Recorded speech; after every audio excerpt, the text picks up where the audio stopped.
एक बेहतरीन गायक कलाकार जेके आप पदार्पण कर चुकल बाड़े भोजपुरी फिल्म इंडस्ट्री में। जी हां, आप सबके चहेता कलाकार खेसारी लाल यादव अपन पहला फिल्म से ही अभिनय के झंडा गाड़ चुकल बाड़े। और ऐसे पहले कि इनके हाथ में हम माइक दी और अगला आवाज होगी खेसारी लाल यादव जी के,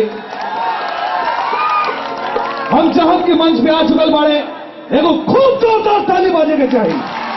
और आप सबके बीच बाड़े खेसारी लाल यादव।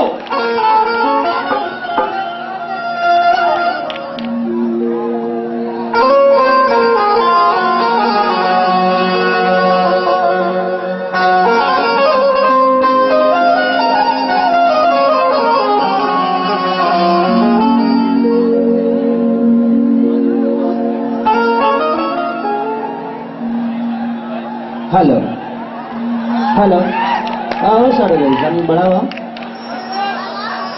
हेलो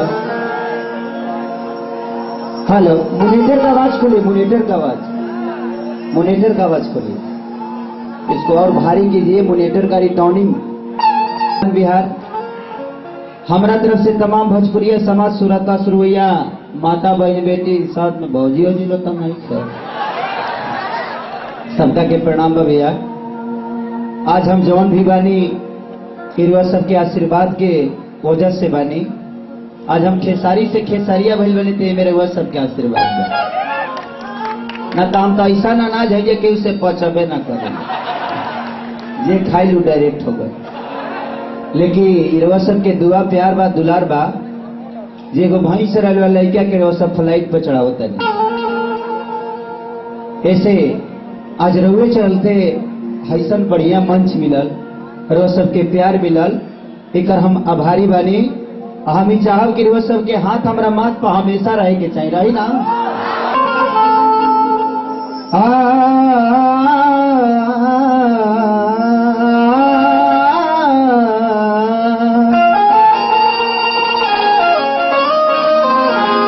भैया इसका थोड़ा सा साउंड बढ़ा दीजिए और रिकॉर्डिंग टेबल अगर थोड़ा सा हो तो दे दीजिए, थोड़ा सा दे दीजिए कष्ट के लिए।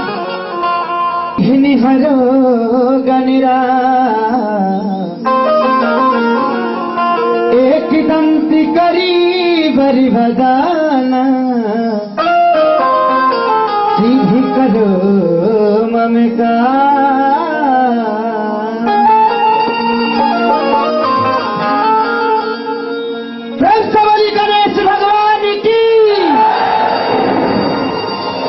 माँ के ज्योति से नूर मिलता है,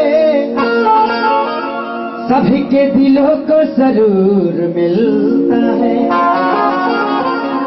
कि माँ के दरबार में जो जाए खाली हाथ उसे कुछ ना कुछ जरूर मिलता है। प्रेम से बोली सच्चे दरबार की। चलिए घर के नेव निमर रहला था, घर के आगे मैं बढ़ाए में दिक्कत ना हो। ऐसा ही देवी गीत हो ही चुकल है ना जी। अरुण भैया देवी गीत हो गई बा, अब हम भजन शुरू करी। आओ भजन चले। बहुत सारे कलाकार लोग जी आइल बा, सभी हमारा आदर्श से बा, सबका से छोट हम ही बा, सबका से छोट बात हो मैं लोग देगर बा तरी हम खैला बिना टूटा रहा तनी काम भेर पर रखा। लेकिन हो जाए हम मोटा जाए, सभी हमारे भाई बा, सभी आदर्श बा और सभी मंच पर गा चुकल बा। माला की फांसी हो